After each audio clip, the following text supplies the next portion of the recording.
Welcome back to motion capture processing.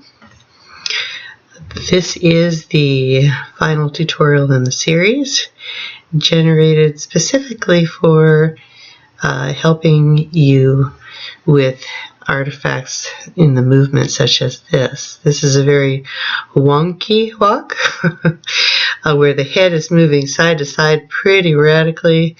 So I'm going to show you some tips and tricks on how you can fix this kind of artifacting without going back to the drawing table and having to set up another motion capture shoot. Alright, so the first thing that I'm going to do is go ahead and stop my sim, go on to the first frame of animation. I'm going to work on another animation layer. So I'm going to go ahead and click on the little green icon to create animation layer 2. I also want to make sure that I am preserving all of my node data for my first and last frames.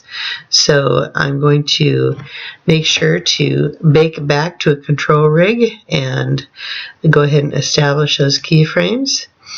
Alright, so big blue icon, go to bake plot. I'm going to bake all this information back to the control rig, ... Go ahead and plot, and now you can see that I've got the new position on my control rig. I'm going to make sure that full body icon is on, and I've selected the root node. I'm on frame 1, and I'm going to key all to preserve that data. We still need to make sure that this animation is looping seamlessly, even though we need to repair some of the data. Alright, now the second thing I'm going to do is look for other keys or other locations in this animation where the position is fairly decent. Now the head starts to swing wide on the right, right about here, but somewhere in the middle here, that head is going to be nice and squared up with the body again, and I'm going to call that frame 211. Even though you can see that it is offset from the middle, it is the pose that I'm going to call the extreme pose, and go ahead and key all of that data just to preserve it.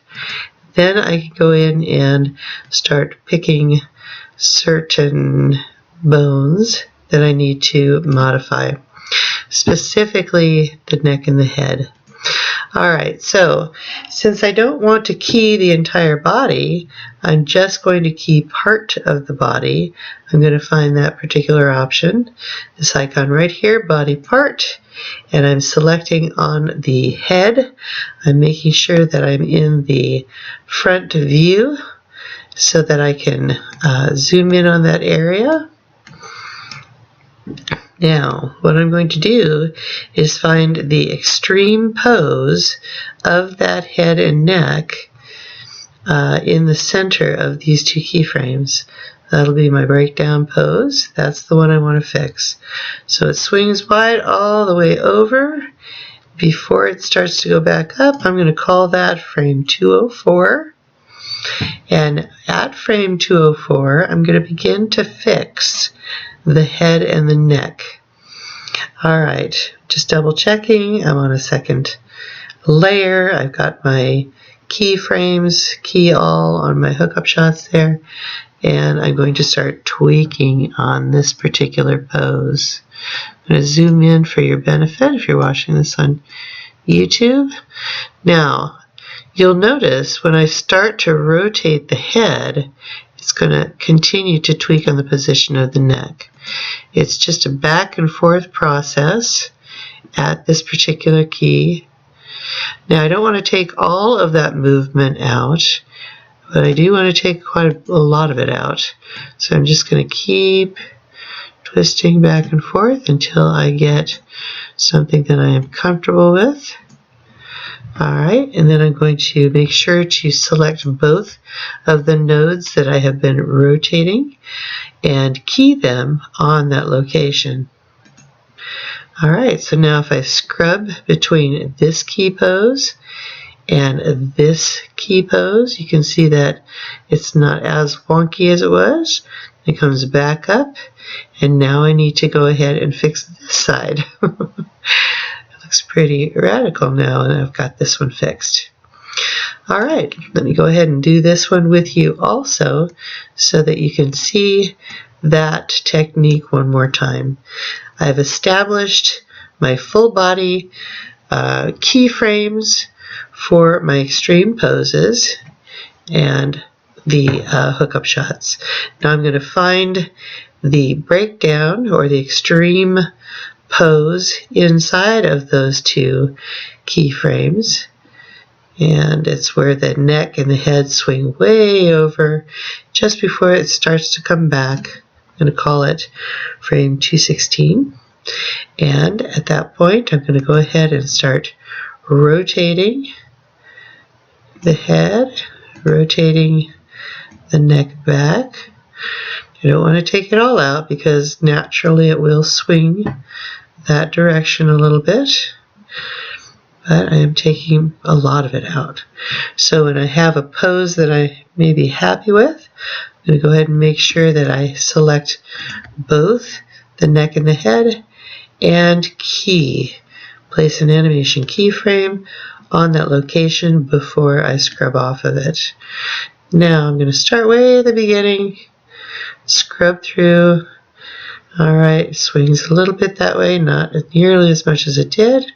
Coming back up to that intermediary extreme pose, swing back the other way and back up into the hookup shot. Alright. It is by far improved. Certainly you can continue to work on this and take out even more movement than I have. Make another animation layer if you want to continue to work on other parts of the body, such as the drop shoulder. You might want to square up the shoulders just a little bit. But remember, when you're doing this, to make sure that you key all with all selected, that's from the root node. You're preserving your first frame and your last frame with a full body keyframe, and preserving then any further keyframes that look appropriate in your loop. Then you can go after what looks wonky to you and make sure that you're just keying the part of the body and not the full body. Alright, there we go. We're going to go ahead back to frame 1 and save as a final iteration. I'm going to call this final version 9. And this will be exported or saved as an FBX file so that that can go directly into the game engine. Thank you for joining me for this series on motion capture processing.